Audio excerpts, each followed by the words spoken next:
عجیبترین خوشحالی فوتبالیستا. نفر اول گریزمان.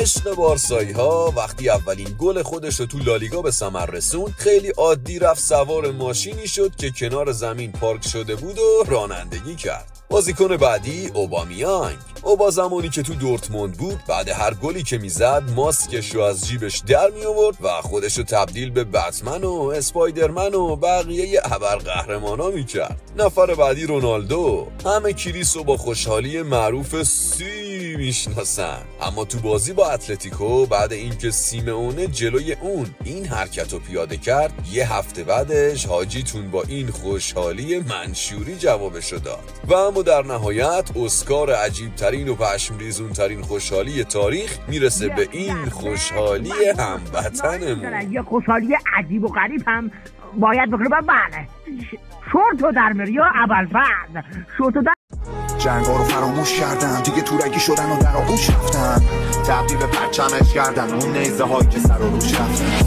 جنگل و دفترش کردن اونقدر که ننوشتن جمعش کردن، جماعتی که صف نشستن میگن برا ما بوده زبدرش کردن، پای من برا منقلش کردن، رفیقای صمیمی رو انبرش کردن، درست نشد از هر روش رفتن، برا همین بالامو پرپرش کردن.